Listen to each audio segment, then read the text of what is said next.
are live. Hey, what up, Facebook fam? Episode 15. The date is April the 12th. It is 7:05. We're about to jump into this thing, get this thing going. We're gonna be talking about dividends, part 2 this week. We supposed to do it last week, but we was chopping it up with Junior, so we did that instead. But we're back in it this week, and we're gonna keep it popping. Sounds good. So, man. Mike, you want to jump into your week? How it went kind of what you're looking at this week? Yeah. So, man, last week was really good. First and foremost, I opened up about, I think, 6 or 7 credit spreads, and I'm trying a new strategy out right now. And you want to go over it real quick, or let's talk about just briefly what I'm doing right now, just briefly. Anyway, so last week I opened up credit spreads in some of the most expensive companies that are out there. Google, Amazon, Samuel Adams Beer, I think NVIDIA. Stocks that are worth over $500 per share. NVIDIA killed it today, bro. I know you got to close that quick, know. Bro. I was very happy today. Yeah. I definitely sold out of my credit spread earlier than I thought I would. But anyways, I bought back out of my credit card earlier than I thought I would for some really easy money. So anyways, I opened it up in very expensive companies. Then what I did there, because I knew my risk was always the same, $5,000 worth of risk, right? But what I did was I set my delta back. I normally have a 20 delta, but I went to a 15 delta for all of my credit spreads, right? What the great thing about this was, because the entry price for even at the 15 delta is let's just say it's like $1,200 for a naked position, right? Because the premiums right now are so low. Well, if you do the spread, you're making on each spread at least like $500 per spread. You know what I'm saying? And this is a really low risk. Well, it's a 15 delta, so the risk is a little bit lower than I would normally take. So I'm getting $500 to $700 per spread, and I can do 7 or 8 of those at the same time. Hey, I don't. Go ahead. Real quick, reminder quick. If you took your delta from 20 to 15, like you normally do, when you increase that delta, because I don't be playing with the Greeks like that. That increases the premium. No, you said you lowered your risk. Okay, I lowered my risk. Because you lowered your risk. Okay, so okay, got it. Yeah. Okay. So you still hadn't did the 25 yet, because I'm waiting on you for that. I know I haven't done any just yet, but I think I'm probably going to do some, because my whole issue right now is I want to reduce my sizing. Like, that's what I'm really looking to in sizing reduction, because after March, the debacle in March, where I had significant holdings. I was sized out too big. Debacle. It was a haberdashery. Okay.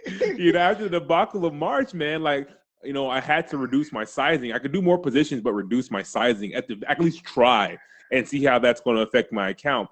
Also, what was great about it was I need to do the math just to 100% verify, but my premium collected towards margin used, I think with these credit spreads, it's lower, right? As opposed to doing a naked position. So I might be in a situation. Run that sentence by me one more time. My premium collected versus margin used per trade, right? I think it's going to be lower, like for the same amount of premium that I'll have collected for a naked position in stocks that I would normally do is lower. Are you saying better? Yes. Just tell me the point. Are you saying it's better or worse? Better. I'm getting it better. Okay. I'm getting my margin utilization is better now with credit spreads as opposed to with just with naked positions. Which to me it makes sense, because everything is give and take. So so maybe you get a little better value and premium, right? But then the difference is the part you're giving up, the leverage you're giving up is you're actually putting the money. You're actually putting money on the line. Yes. You know what I'm saying? Whereas I understand. We're not really risking losing anything, because if you're wrong, you just end up getting stocks. Whereas if you're wrong, you actually end up losing. I agree. Yes. And I took an L last week because of that, right? Or a month or a couple weeks ago on Tesla because of that. During the debacle, right? During the debacle, yes. Yes. So you're going to be going from, when you go to 25, that is lower, right? Because you were doing 50s and 100s, right? Okay. Yes, yeah. All So right. it's about Yeah. reduction of size. The more I can reduce size, I feel like, because it seems I need to do all my numbers and do all my math. But the smaller my sizing is, it seems per contract the margin versus premium goes up the smaller my contract goes. The bad thing about that, though, is I have to have, instead of having, if I go 100 points wide, I need one contract to use up the same amount of margin as opposed to four contracts with four different companies, right? So it becomes a game of, I can reduce size, but I have to start finding significantly more companies that meet my requirements to enter a stock. Got it. So Got it. the give and take. Well, Anyways, it's also interesting. I was gonna say it's also interesting that you really get into it because I remember when we talked in December. I was kind of, you already knew about the credit spread, right? But you had kind of laid off of it for a bit, and then I got into it. I got excited about it. I think maybe one time something happened. I didn't lose, but one time I was close. And it was enough to scare me to be like, what, I'm gonna hold off. But now you're back on them, bro. So I'm back on it, man. So it's funny how things are working like that when we go back and forth with just bouncing stuff off each other. So, but I'm glad you're able to get it going. But like I said, I want to try to jump back in it when you get to those 25. So yeah, and that's still gonna be a lot for me. Like you be doing 50s and hundreds, and I'm gonna be struggling with 25. Even go 10s, bro. Like even do 10s, like 10-point wide. Like you could just it's just to get in and at least keep your account liquid and keep whatever you have be available. I know you have that one position, but still, like you want to be able to at least keep it moving. I'm gonna get back into it with you when you do it. So just let me know. But we'll jump, keep it moving forward like you like to do. So did you? I know you talked about the credit spread. Did you get into anything else you wanted to discuss about your weekend this week? No, that was really the big issue with my account was the credit spread. Like that really took up the majority. I did some other positions, of course. I entered social like normal, and there was some negativity in my accounts as well. Like you never learn. Because even after I took an L on LABU, it was me. I never learned. Because I took an L on LabU, and then I thought, okay, it can't get any worse than this. It can't get that much worse than this. One of those. Yeah. I had one of those stupidity moments, and I have my strike price at 75 for LabU right now. So it is what it is. Oh, okay. I get where you're going with that because right now LabU is under 75. So exactly. I'm getting where you're going. But for and another thing with LabU is you can still hear me, right? Even though I'm off the camera. Yeah, I can see you. Yeah, hear you fine. Okay. Another thing to note is what I've been looking at with LabU, which is when our plays we do a lot of times is the premium is gone out of that one, bro. Yeah, I know. I know you said that in the past, but I wasn't really in agreement. Like it wasn't gone. But if you look at it right now, it's the stuff gone. I normally play, which is the weekly, you go 3. It's probably because the strikes are so spread out though. Normally the strikes are every $1. Right now, this week though, for whatever reason, the strikes are every $5. So that's probably some of the reason why the premium is gone like that. But right now, the premium is totally gone out of that one. I look at the TNA and the triple Qs, and they're still there. They're still straight. So when I get up out of LabU and get done messing with it, I guess I don't know. Maybe by the time if it bounces in, maybe the premium will be back in by then. I don't know, but. Yeah. Right now, I'm really focusing on. I'm getting into my week, by the way, just in case you didn't realize. So for me, I'm starting to look a little bit more back at triple Qs and a little bit more at TNA, but I'm still monitoring the LabU for my cover calls because I'm trying to do like one here and there to make sure I kind of like just keep that small flow coming in. Yeah. Like I said, while I keep building an account, even if it's with my own cash. So that's where I'm at. And I'm still doing TNA, just one, and keeping it rolling like that.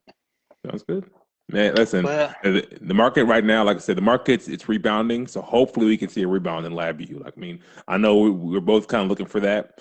And hopefully going into mid-April to late April, we see a really strong turn in the biotech sector.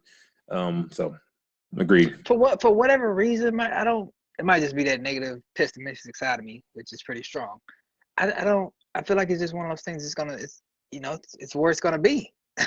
I feel like this is this level, like not right now.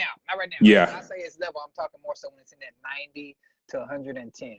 I feel like that's this area to kind of sit and play around in until we get another big run up. The only way I see it bouncing again or coming back, way up there to 130s, 140s is when we get that big run up, because we've already talked about this. The market is still going up. Yeah, and you're right. The SPY is hitting all-time high. You're right. NASDAQ every week, because you're right. Yeah, is NASDAQ still on the trip? Is it still tripping out? I haven't seen the most recent news.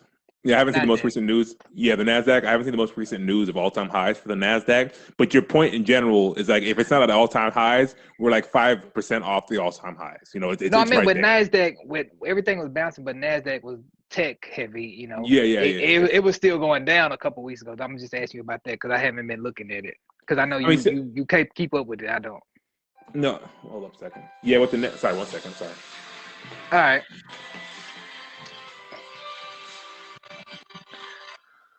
All right, gang. So as soon as Mike gets back, he's gonna finish up about the NASDAQ question, and then he's gonna just jump straight into the dividend part 2. And he's gonna be talking about the ordinary income. So we're gonna wrap it up pretty quick here after we get done talking about the dividends.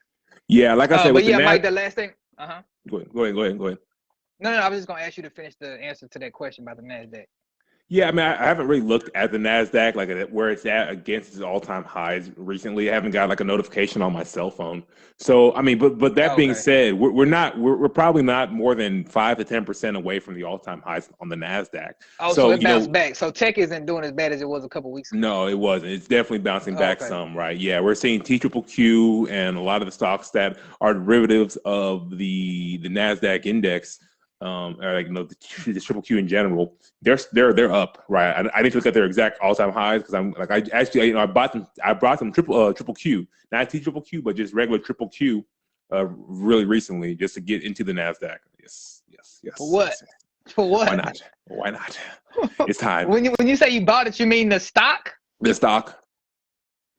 Why would you just get just triple Q and not the T triple Q? I don't understand. It's all good. Either way, I mean, for some things, like for T triple Q and my triple leverage stocks, I mean, I like those for my premium. I like those for my premiums, but for like general like account appreciation, I'm okay with just having triple Q. It might not move as fast, and I understand that, but that's kind of like saying, shit, why buy SPY when you can buy SPXL?